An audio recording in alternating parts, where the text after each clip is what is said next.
welcome everyone to this virtual conference call learning session on Pirkei Avot with Rabbi Yitz Greenberg. We're also recording this session so that people who would like can download it. So welcome to those who are on the call, welcome to those who will join the call later, and welcome to those who are listening to the recording. We are very privileged to have Rabbi Yitz Greenberg here with us to teach the session. And Rabbi Yitz has completed recently writing a manuscript of a commentary on Pirkei Avot. So this gets us an opportunity to go kind of behind the scenes of what some of his thinking is about these time-honored texts. As you know, we've dedicated this learning over the last now 6 weeks to the memory of Edgar Bronfman, the founder of the Bronfman Fellowships. And it felt to us particularly meaningful to study Pirkei Avot in his memory for a myriad of reasons, but two of them that come to mind. One is that the first text that we learn, I don't know if I mentioned this to you, Rabbi Yitz, but the first text that we have learned almost, I think, every year of the fellowship is a text from Pirkei Avot.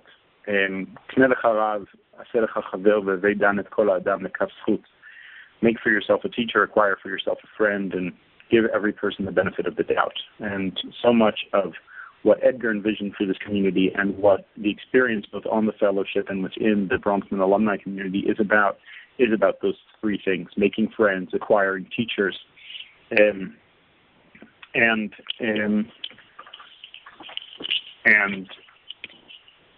giving people the benefit of the doubt. So it's fitting to return to this compilation of texts as we note Edgar's passing. And I also want to add one more. I've been reading actually some of Edgar's books since he passed away, and he writes how often in the process of negotiating with the communist Russian regime, with Gorbachev, with the various ambassadors and foreign ministers that he met, there was constantly a feeling like we're getting nothing done, or we're just on the verge of getting everything done.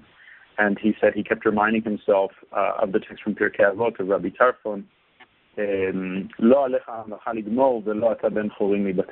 is not to you to finish the work, but neither are you free to desist from it. And now, in hindsight, that struggle seems so clear and so obvious that it would end the way it ended. But of course, that was never the feeling as it was playing out throughout the 1980s. And so it's inspiring to see how those two texts played a role in his life, and play a role also, I think, in our community as it is. I will stop speaking so that I can pass the baton to Rabbi Yitz Greenberg. You all received the bio, and at his request, we're not going to do a fancy introduction. But I'll just say that for me personally, Rabbi Yitz has been an inspiring teacher. He has been a friend, a teacher of the fellowship in various ways over the years, and it's a privilege that he shared the following hour with us. So Rabbi Yitz, it's all yours. Thank you very much, Michel. It's my pleasure to join you, including a mitzvah. As you heard, as you know, learning of Mishnah in memory is a mitzvah, and in memory of Edgar Bronfman, who was a great Jewish leader and philanthropist, and I had personal privilege of working with from time to time. He conceived and underwrote this youth fellowship, one of the greatest programs in the Jewish world, and if you are on the call are beneficiaries of it. But I always felt it reflected his commitment. First of all, his focus on the next generation and the future. He was a forward-looking person. And secondly, because he understood the great truth about Jewish life today, the Jewish identity, in fact, no identity, is inherited, no longer inherited, it's no longer self-evident, no longer a childhood accomplishment.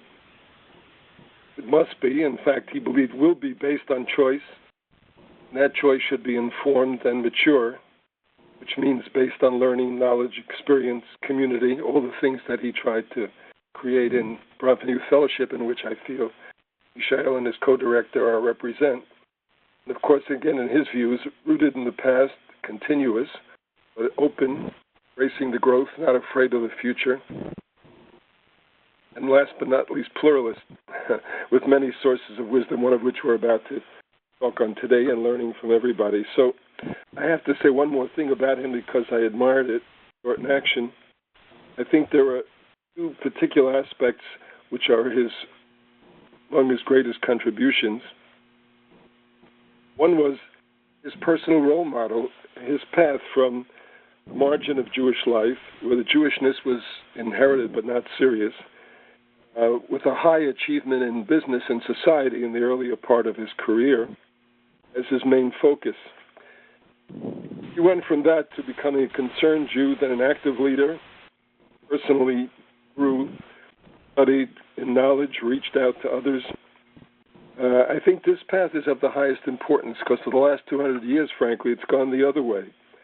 Freedom and achievement have been incredible in the Jewish community, but the Jews have been among the most successful, the most wealthy, the most high-achieving, the most, celebrity famous.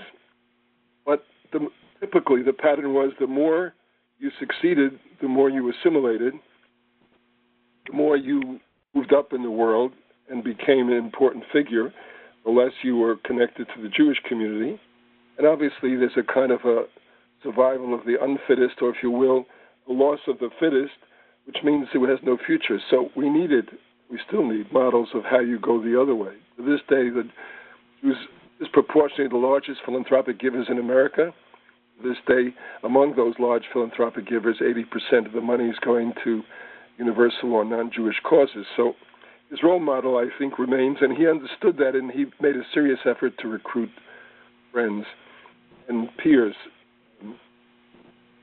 The other thing, of course, is he responded to history with historic leadership. You all probably know or should know about his work in the World Jewish Congress, both freedom to Soviet Jewry and restitution, Jewish assets from the Holocaust. Both of these were historic accomplishments. So you know the phrase Zecher Tzadik Livracha from the Proverbs, that the memory of the righteous is a blessing. What I think it means, among other things, is that if we keep his memory and follow his role model from that memory, we will be a source of blessing to the world. Let me turn to Pirkei Avot and thank Michelle for the privilege of learning it with you.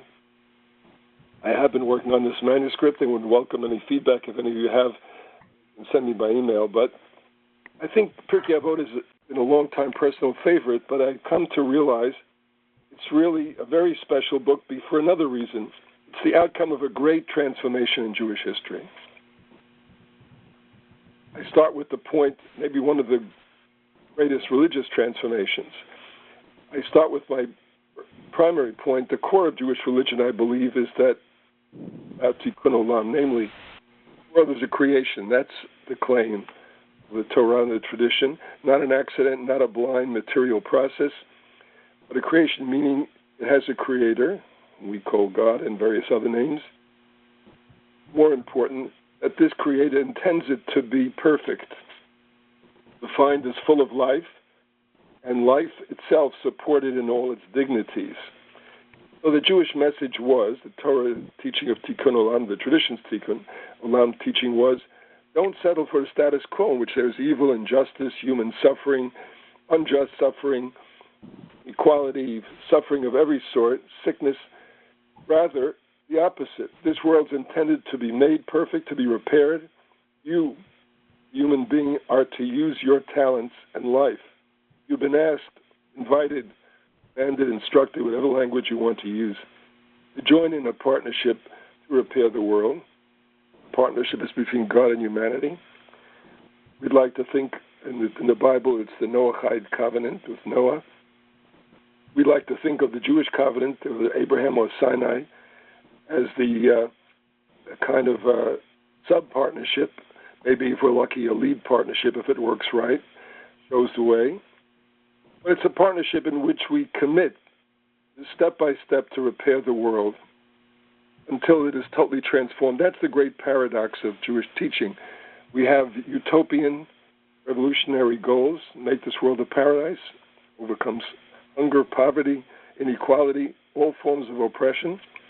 But we say it has to be done step by step with full respect and dignity for everybody involved, including the opposition. Great turning point of which Pirkei Avot is the outcome is that in the biblical period, this partnership was very much I would say, a one-sided partnership. God was the dominant partner, leads throughout, exercises visible miracles and constant intervention. Think of the Exodus and plagues, the splitting of the Red Sea.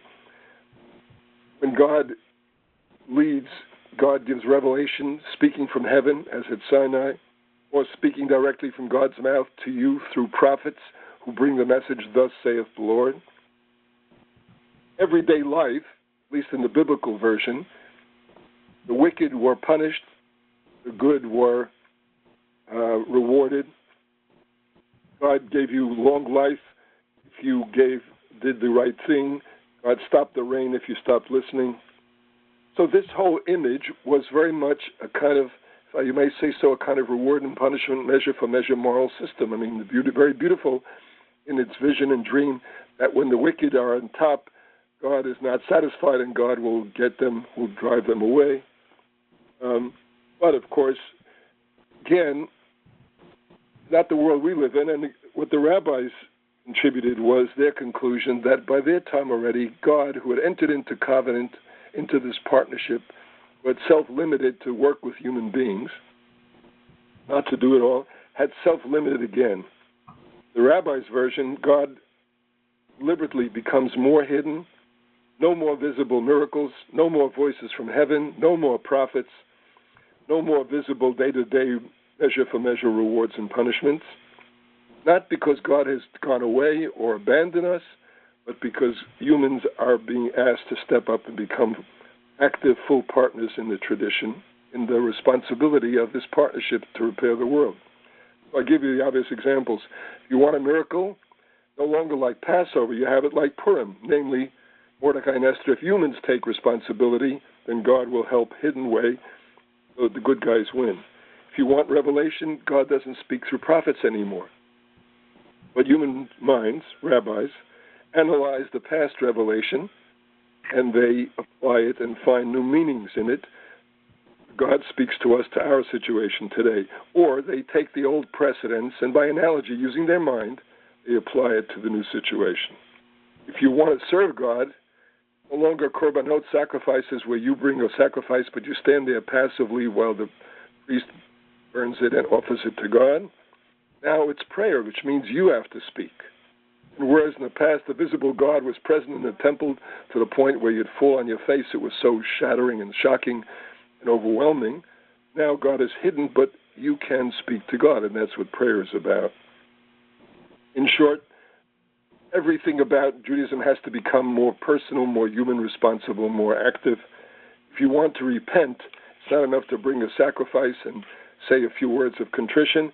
Rather, you're going to have to transform yourself. Emotionally, you have to go through a confession, you have to go through a decision, change, etc., etc. So rabbinic Judaism emerges from this rabbinic insight. It took hundreds of years to achieve that the human partner, the Jew in this case, has to become more educated so they can be understanding, so they can see where God is and what needs to be done. The human has to become an active partner in every way. It's my conclusion that's what happened. That's why Pirkei Avot came into being. Rabbi Yehuda Nasi, the head of the community, edited the Mishnah, which is the compilation of the first 200, 300 years of rabbinic teaching. And when he finished editing the Mishnah, which is a very complex, rich, and complicated legal code in many ways, he realized that what he had here was a new understanding of Judaism, with a new expectation of the Jewish person. They have to become more learned, more personally transformed, more related to God in an emotional and relationship, not just in a kind of an instrumental exchange. Having gone through all that, he realized this new breed, more internalized, more active, more learned, more full of choice, with this conception, recognizing that Hellenism exists and Christianity exists, must be a choice based on competition, based on quality of living, and therefore concluded we need here is a book of wisdom for life, not a complicated book or a legally technical book that scholars of law will want to study and understand, but one that the masses will have to understand, because this is meant to be a guide to how to live, what kind of human being you have to be. And that's why I believe he edited Pirkei Avot, which is a unique book in the Mishnah. Not legal, not technical, not complicated, but really full of life, wisdom for life, and in which you get not voice from heaven or anonymous wisdom, but rather each individual rabbi steps up and speaks. Of course, this is the model that we studied Pirkei Avot. Now we're happy, and I'm happy, particularly to thank the two of the Bramfanim have volunteered to teach us a Mishnah of which they have studied in the past month in memory of Edgar. So let's turn them first. Would like to learn a few with you after them too, but let's start with our two volunteers, and I thank you for it. The first being Aaron Scharf, who I am told is both a lawyer and a law professor at New York University. And thank you, Aaron, for being willing to do it. And the second will follow her, Anna Kapnick, who is a midwife and a Jewish studies teacher in Boulder, Colorado, so she takes care both of your body and of your soul in its repair. And of course, I'm also happy to report that both new mothers, so we express both Mazel Tov and joy at such a special occasion. But thank you for your willingness to take time. Who has time when you have a new baby, particularly? It's a remarkable act of human responsibility to share your wisdom with us. Erin, can you hear me? Can you go first? I had you on mute so you'd avoid hearing me eat lunch. The mission I want to share is sort of about that making of time precisely. It's Mishnah 15 from chapter 1. In your translation, Shammai says, make your Torah study a regular habit, say little and do much, and welcome every person with a smile. And this spoke to me for two reasons, especially in light of the learning I'm doing in honor of Edgar. To the extent that I at all make my Torah study a regular habit, which I would say is minimal, it is because of my experience on Brafman without question. But the reminder that it's supposed to be regular, I sort of signed up for this call in part because I realized I needed to make it regular, and the way of doing these things is to sort of set yourself up by pre-commitment. So in the midst of having a baby and trying to get work done and doing all of these things, how do you find yourself the time to make those pre-commitments that makes this kind of studying for yourself happen? And I think that's very hard, but the challenge is there. And for me, especially right now, that just spoke to me. And then to welcome every person with a smile. My son is named after my maternal grandfather because my maternal grandmother, who passed away quite recently, always wanted someone named after him.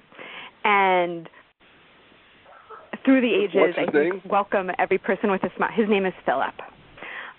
Welcome every person with a smile is something that she taught me, and my hunch is she never learned it directly from Pirkei Avot, but I am sure that wisdom was passed down through her, and is something I really want Philip to internalize with his whole body, as he internalizes everything with his whole body these days.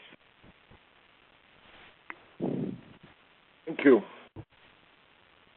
Thank you. Anybody have a reaction to that Mishnah themselves, or that confirms or differs or has another angle you'd like to share with us? Okay, then if not, let's turn to Hannah Kapnick. Thank you, and thank you for that kind introduction, Rabbi. Yes, and I just wanted to say, Aaron, that one of the things, I also have a new baby, and one of the things I've noticed is that everyone greets me with a smile when I'm carrying her, and how sweet that experience is to be kind of on the receiving side of that. So thank you. I'm also very conscious of having just read the Mishnah about not teaching in front of those who are wiser than you. So I'm just conscious of that and wanted to acknowledge it. But I am in a Rav Piazetzner, or the Piazetzner Rabbi Chabura right now, a learning group taught by Rabbi James Jacobson Hazel. And this morning we looked at a text where he talks about how when we observe, we allow what is false to pass and what is real to manifest. And that the term observe here kind of means looking on with mindfulness, looking without judgment. And this can be looking at our experience, whether it's emotion or dullness within us. And that what is false to pass is kind of letting the object of our feeling fall away. Like if I'm feeling desire for, say an alcoholic is feeling desire toward alcohol, that if they could separate the alcohol from the desire, which might be desire for love or desire for companionship or desire for fulfillment, that separating the object, which is the false thing, from the real thing, which is the emotion, allows what is real or the soul to manifest. And while we were looking at this, my husband brought up the Mishnah of Kol Machloket Shehi L'Shem Shamayim Sofar Yikayim, that every argument whose sake is for the sake of heaven, that in the end it will stand. Which I've usually thought about in terms of like how both Republicans and Democrats like really have values at the core of their arguments. And bringing it up in this context helped me to think about the possibility, particularly in light of the Mishnah that comes right before it, which says, all love that is bound up in a thing, both the thing and the love will end. And love that is not bound up in a thing, it's infinite. And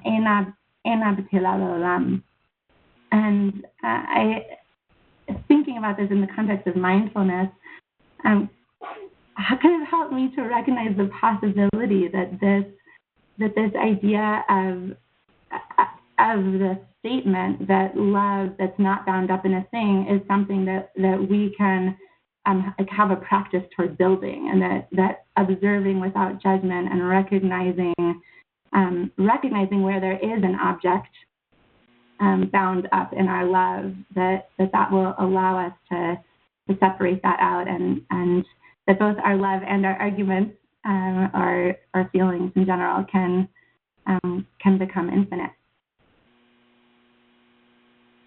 That's beautiful. How do you apply that to the machloket idea?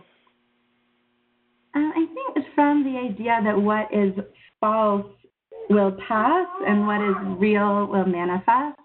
That when we have like real openness to something, that the kind of the less important things will fall away.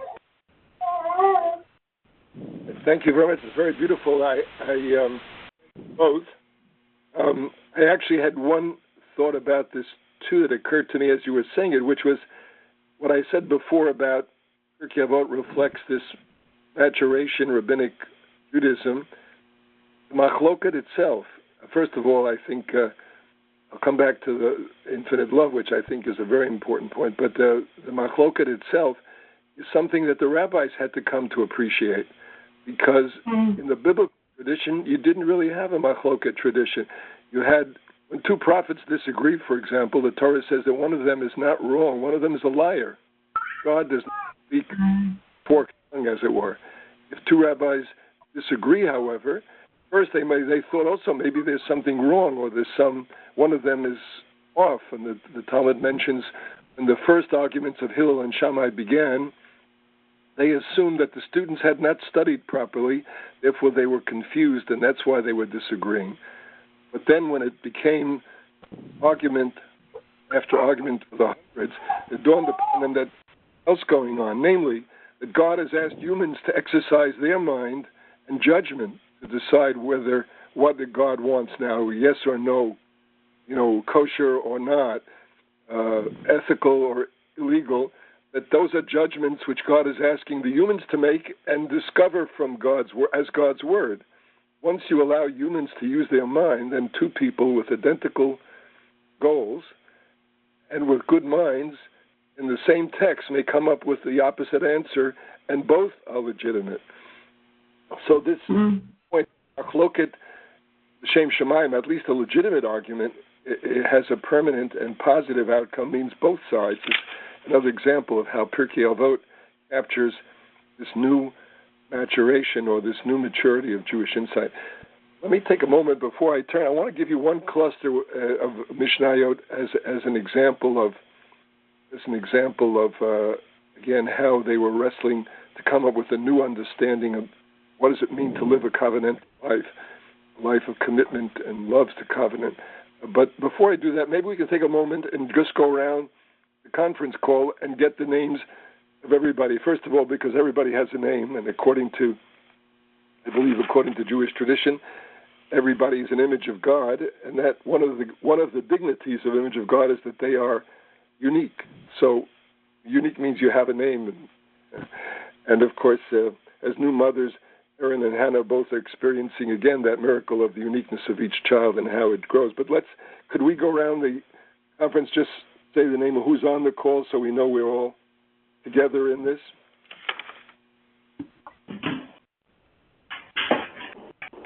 It's like a trust game. Who goes first? It's Jeremy Hockenstein. And sorry, I have to drop off in 10 minutes, but I want to join for the time that I had. Thanks for hosting. Go ahead. Anybody else on the call? After that. Mm-hmm. Brett Critchever in Indiana. Okay. Go ahead. Anybody else want to speak up? Michelle Tzion from Jerusalem. Okay, fine. I'm Hannah Kapnick, and I have with me Zizi, who's my baby. Well, this is Becky Vorwinda and Nama Paley from the office in New York City. And I think, did we hear Yishai? Did you introduce yourself? Yep. Hi, Yishai. Okay. Thank you. Thank you, one and all. In this transformation, let's turn some text now together, if I can. And I'll start first with some broader text, two broader texts, and then go to this cluster of, which I believe reflects a kind of wrestling with the question of what's the nature of covenantal life in a world where God is more hidden and humans are more active. But let's start with the first two Mishnayot, which form the general framework for Pirkei Avot. Mishnah starts, Moses received the Torah at Sinai, transmitted it to Joshua, Joshua to the elders to the prophets. Presumably the elders in this case are the judges or the leaders who are mentioned in the book of Judges after the book of Joshua in the Bible. The elders to the prophets transmitted it to the men, the great assembly. What I think is interesting here is that, of course, the obvious meaning and point of the chain here is the chain of authority. Namely, the rabbis weren't the only ones who claimed to understand or interpret the Torah. In fact, they were the outsiders at the beginning of their work. The priests and the royal families, the nobles, had their own understanding. And, of course, it was much more centered on the temple and on sacrifices and so on. But in any event, the question becomes, that's one issue. So the chain of transmission is to say that the rabbis are, in fact, the men of the great assembly are the rabbis see them as the transition group to the rabbis. After all, in the Bible, there are no rabbis. In the Bible, you have exactly that. You have judges, you have priests, you have kings, you have prophets, but you don't have rabbis. But they insist that they are the legitimate successors and the continuers of the chain. That's the obvious meaning. I think the deeper point is what I want to call your attention to. The issue is, what is the Torah or Judaism, particularly after the mission is developed? What are we talking about? Is this a legal code? It's a set of precedents by which we live? Possibly. How does one understand the relationship of the generations to each other? And of course, second question, obviously, again, is this one continuous religion? It's changed dramatically, hasn't it? I mean, Abraham's time, you built local altars and you brought sacrifices there. In the biblical time later, you weren't allowed to have local altars. as I said before, the rabbis 1,000 years earlier, you had visible miracles and spokesmen from heaven. Now you don't. What's the relationship then of this generation to the past? And I think the rabbis come up with the image of transmission because they're trying to say to us that this proper understanding of Judaism is that it's a covenantal system, it's a covenantal chain of transmission. Namely, Jewish people start on a journey. That journey is humanity's journey from the present world, imperfect, flawed, full of evil, toward the promised land, which is not Israel, the Jewish people alone. It's Eden. It's when the earth is so perfected that it becomes a paradise for all its inhabitants. That journey has gone through enormous different changes and periods. You had Abraham. One can date Abraham in any accurate or concrete way. It's probably the Bronze Age, before the invention of iron. And you go from Abraham, by the time we get to the Jewish people as a people, biblical days, you're talking Iron Age, you're talking ancient civilization. You're going from Mesopotamia.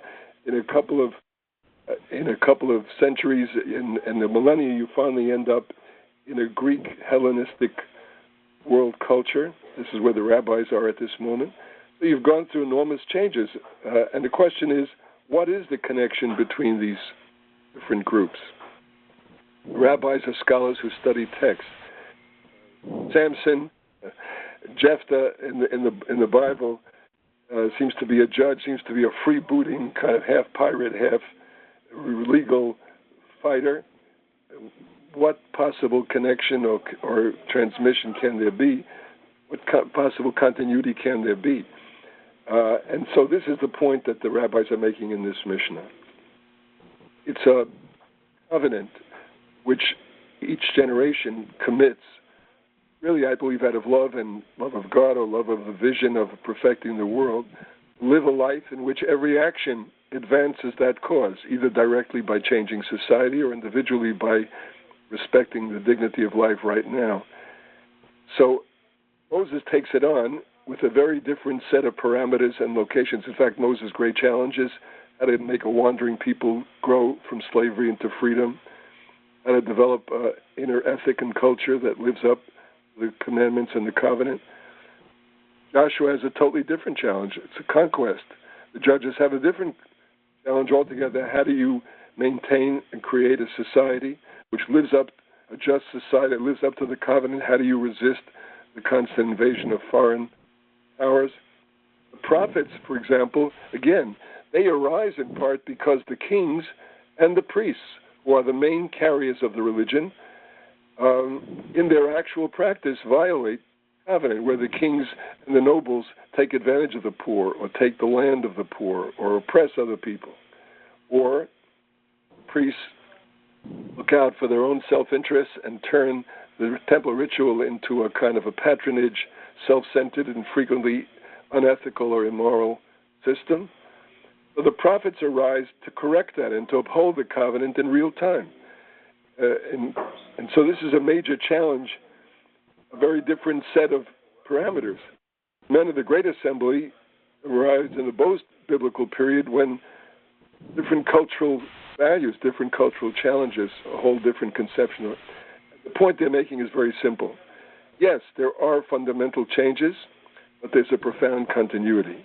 The continuity is the inheritance, the tradition, the vision, and the fact of covenant, the fact that we are carrying on their way through our stretch of the road, which may last hundreds of years or thousands of years. It went through ancient to this Hellenistic period, and from the Hellenistic period eventually into medieval, and from medieval to modern.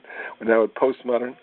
So there are fundamental transformations, but there's a profound continuity also. Namely, I perceive myself as having inherited this mission, understanding of life, this goal, and indeed these practices of my predecessors. Now, the downside of this approach, I mean, the brilliant part of it is, of course, it really gives you continuity in the face of tremendous transformation.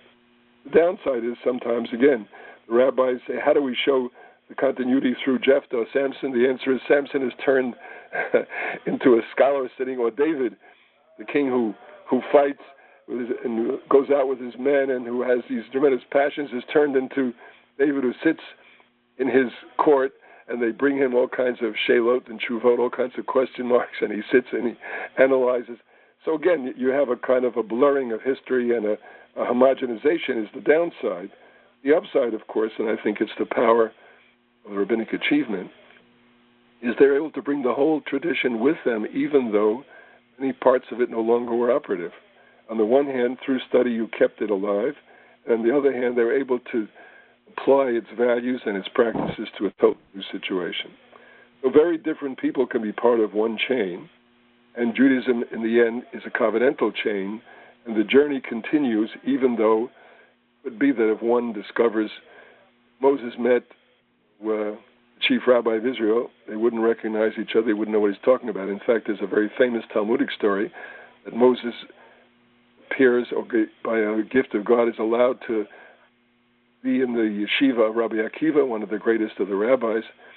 Rabbi Akiva is explaining Torah, and Moses doesn't understand a word, and he's totally shocked and embarrassed and almost faint, how he doesn't understand a word. And then one of the students asked Rabbi Akiva, well, how do you know this?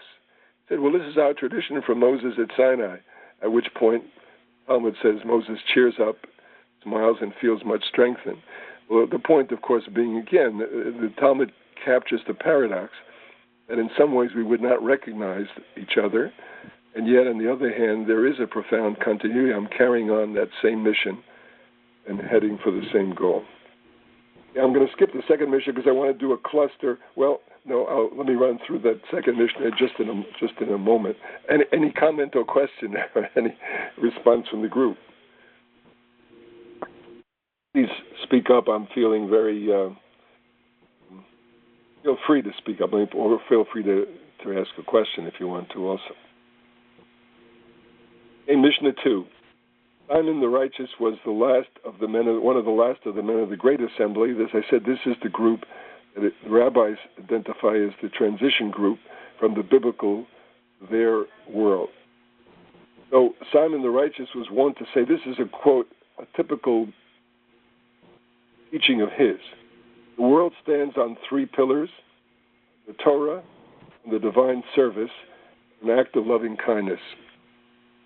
If you look back, is an early Yerushalmi, an early rabbinic text, obviously text that probably precedes the destruction of the temple, in which the rabbi says, the world stands on the pillar of sacrifices. Namely, it's this divine service to God on which the whole world, God maintains the world for the sake of the ritual, sacred system that the Jewish people practice. Obviously, Simon is giving us transition into a new understanding.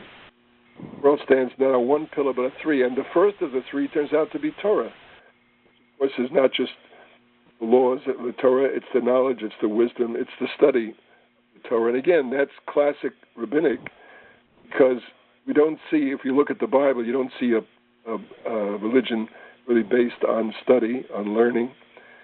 The general impression is that the average Jew in the biblical period was an illiterate peasant. Formal study, formal reading, formal knowledge was studied by scribes, transmitted by specialized groups, priests perhaps. But here is the rabbi's understanding. The world stands, meaning the Torah, meaning the whole tradition, and really the whole world in turn stands on this, on Torah, on learning, education. It's the rabbis who turned us into the people of the book, the people on who education is central. So studying Torah is the best way of encountering God. It's the best way of learning what are the values that we have to live by now. It's the best way of developing a mature Judaism so you can be an active partner in the covenant. The second is the divine service, avodah. But again, the divine service has changed its nature, as I mentioned before, from sacrifices to prayer primarily, and that is a transformation from passive to active voice, from encounter with the visible God to encounter with the hidden God, from awe before the transcendental God to a personal connection, the Shekhinah, to God of love and closeness. And notice Shekhinah is a female, feminine image. And the third pillar, acts of loving kindness. Again, the Torah is full of acts of chesed and loving kindness, but it's the rabbis who developed the centrality. It's not just a religion about ritual. Service of God is not just about bringing God service, but about serving human beings who are the image of God. The rabbis developed the whole vocabulary of loving kindness, visiting the sick, hospitality for strangers, guests, comforting the mourners, clothing the naked. These are all the language which the rabbis have developed, because it's like Eskimos have 150 words for snow. The rabbis developed tens of words for acts of loving kindness because it has become central. And of course, the other deeper point is that not only are they central in serving God because God wants that service, but in a world where God is hidden, how do you meet God? Well, the answer is one way you try through prayer and religious experience. Another way is when you meet a fellow human being. In acts of loving kindness, the human being is an image of God. If you feel that love, you see the uniqueness of this person, you recognize not only that they are the reflection of God, but that God is present right there. It's a midrashic comment, but it tries to capture. The rabbis say, when you visit the sick, the Shekhinah, God's presence, is right there at the head of the bed. When you hand over money to the poor person who needs it, or food to the poor person who is hungry, Shekhinah is there. Again, a classic Talmudic passage. Ish v'ishta, when a husband and wife, a man and wife are making love, zachu, if they do it the right way, Shekhinah b'neihem, the Shekhinah is right there. Because in the encounter with the uniqueness and the preciousness and the value of this person, which I express emotionally, physically, mentally at the same moment, that moment I hit the depth level where not only the image of God is present, but the God who sustains, who is reflected and mirrored in me and this person, present too. So that is the third pillar of Judaism.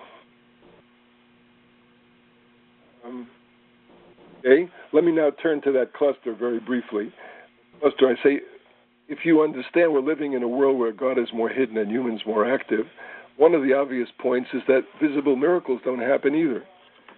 So how do we know the nature of the world? Or to be more accurate, in the biblical period, everybody was convinced not only that God shows it visibly by interventions, but in fact you're living in a world where the good eventually will be saved by God, where the evil will eventually be overthrown or punished by God, etc., etc. In the morning prayers, we cite the Tehillim, additional prayers. We cite Tehillim, Yosom v'almana yoded, the orphan and the widow, the weakest, the most vulnerable, yoded, God uplifts and upholds. So they may be temporarily down, but God will lift them up. The derech r'shaim yavet, but the way of the wicked, God will seal, God will block off, God will turn away. So that's great if you see it. But if you look in a world much more like our world, where in fact you see every day people who are innocent suffering, when you see the poor are down and no one helps them, or they're vulnerable and no one lifts them up, or the wicked get away with it, you wonder, how do you understand what's going on here? And this is something the rabbi says. So let me skip to Mishnah 7, chapter 1. It's the fourth text.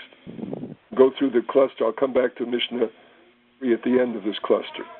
Nitai of Arbel, again, you remember, generation to generation, leading rabbis are quoted. He is in the next generation. He says, keep away. This is kind of moral advice. How do you want to make sure you want to live a good life, not to act badly? Well, keep away from a bad neighbor who will influence you the wrong way. Do not befriend an evil person. They will influence you the wrong way, to bad behavior. But do not despair of retribution, meaning do not despair that God will punish when you see bad behavior triumphant. Or you look at a world, you see a lot of evil getting away with it. Don't despair, because remember, the Jewish tradition teaches that God will not accept this. God will reward and punish. So he's wrestling with the problem, obviously, that it's, at least in the world that he lives in, it's not so obvious, is it?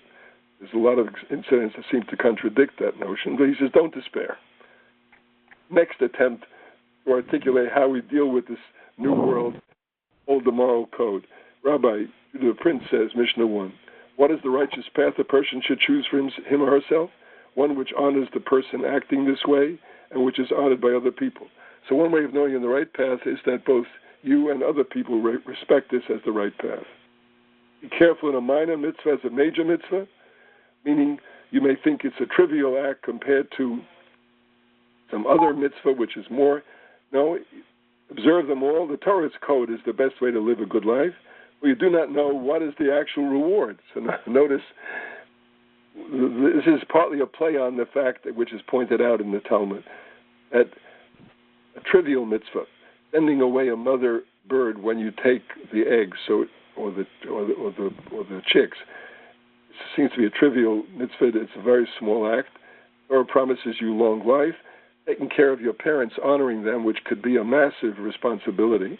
Also honor with a long life. So you don't know, major mitzvah, minor mitzvah, you may get the same reward. That's one level of meaning.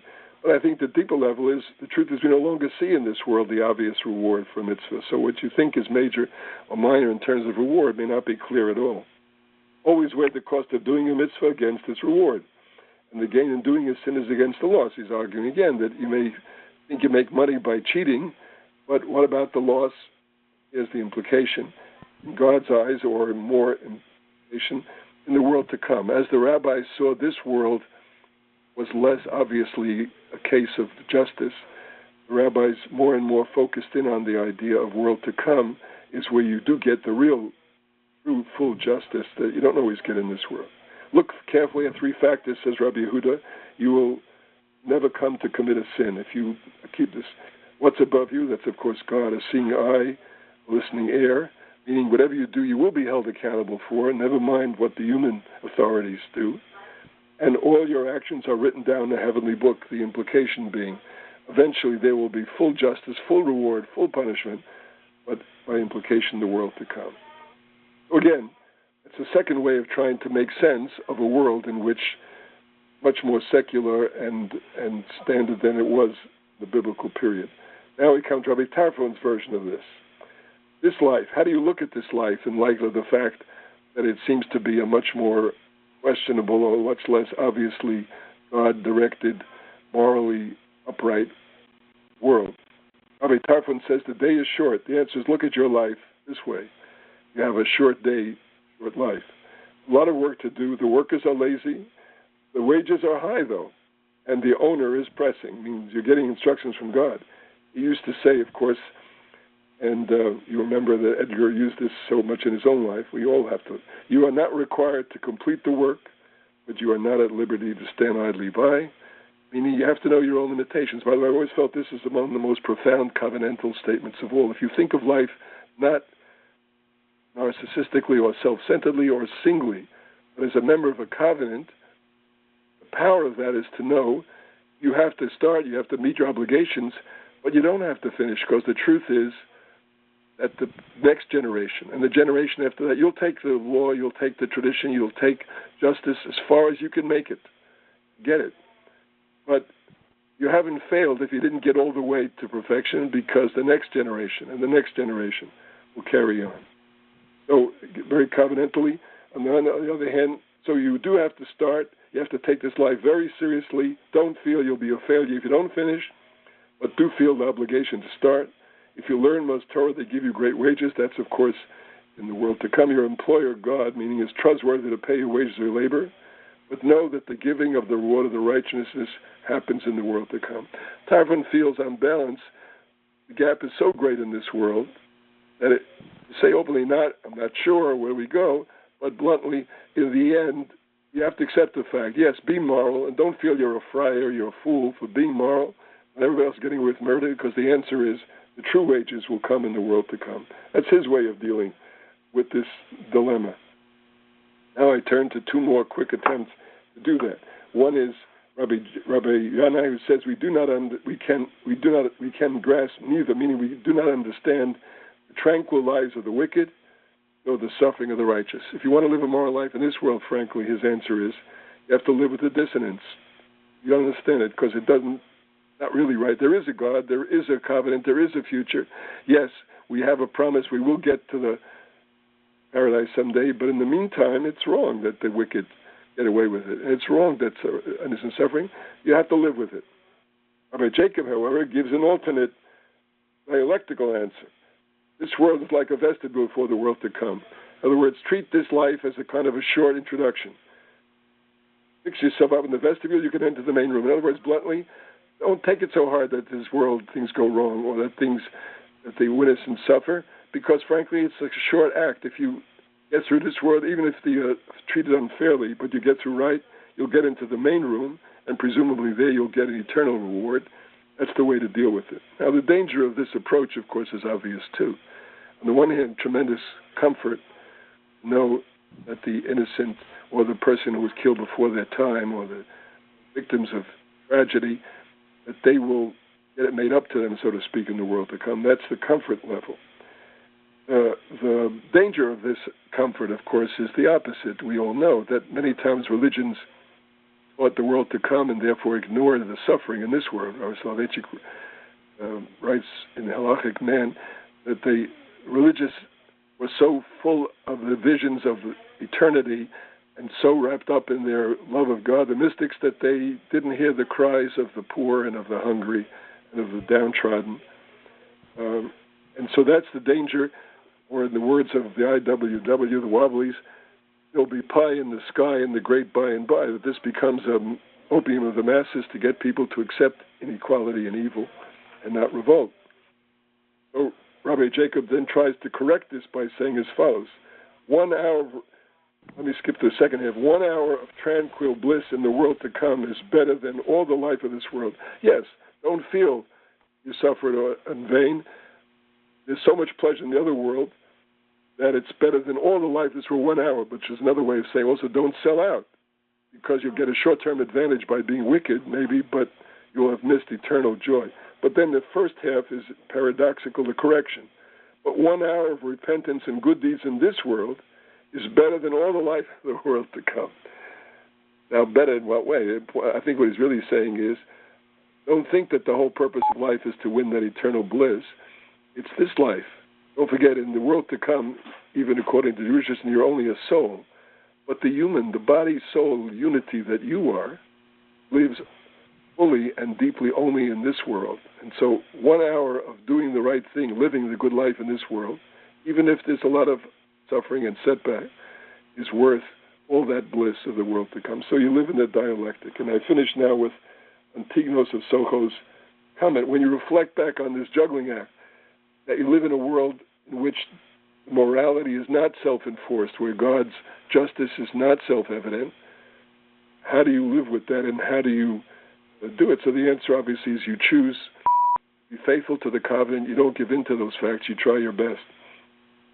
But Antignos then says, if you think about it, if we can get you to think this way, if you can get you to truly choose to live this moral life, not getting the obvious reward and the guarantee of the punishment of the wicked, then really we have developed a new higher level Jewish religion here.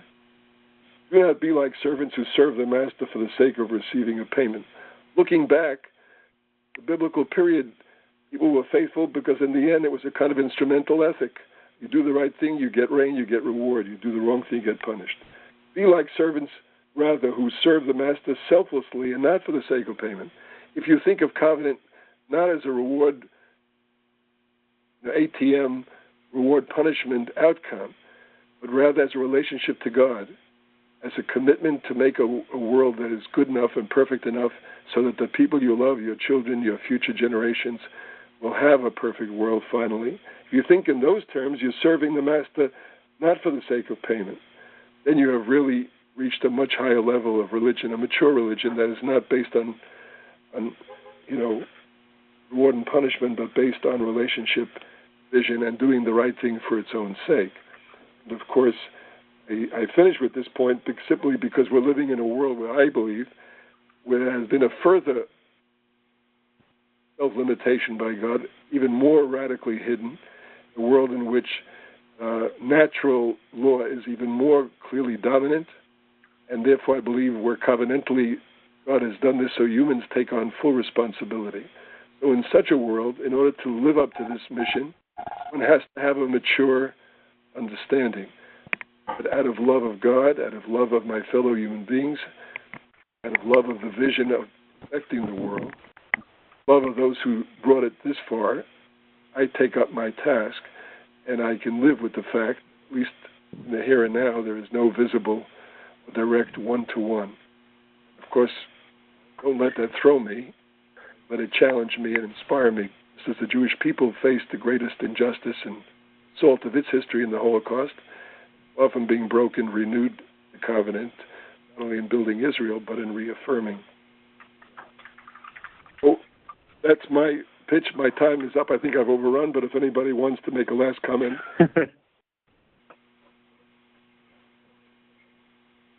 First of all, Rabbi Yitz, this is Michelle. Thank you very much. It would be great. I know the awkwardness of conference calls, but if there's one or two people who want to say something, let's open it up for some awkward silence, and maybe one or two people want to say something.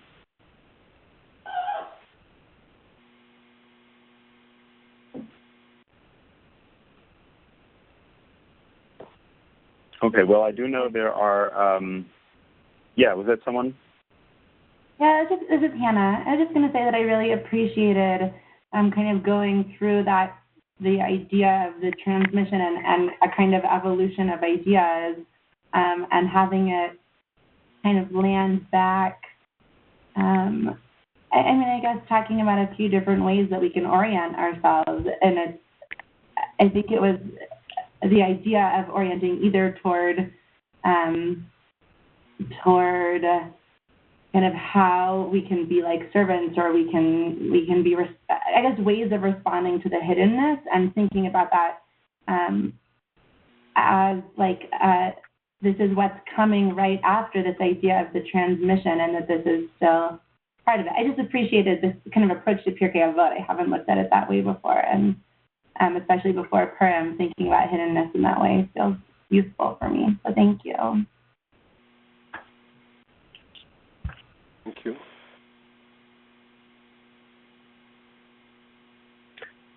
Great. Well, I just want to take a moment to thank Hannah and Aaron for sharing, and thank Rabbi Yitz very much.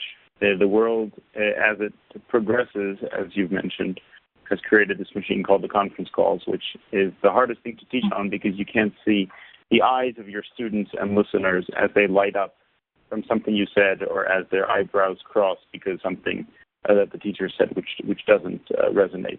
So it makes the teaching even more challenging. And it's also hard just to hear the thanks because we're all reluctant to speak up, especially for fear that you might wake up your son. But really, this was such a pleasure, and thank you. Bye, one and all. Thank you. Okay, everybody, thank you. Have a great rest of the day. And if you want to send comments or feedback, either to Becky and I at the office, or I'm happy to share with you Rabbi Yitz's email address, and he would also love any comments or thoughts. Thank you all again, and we'll keep learning. Thank you.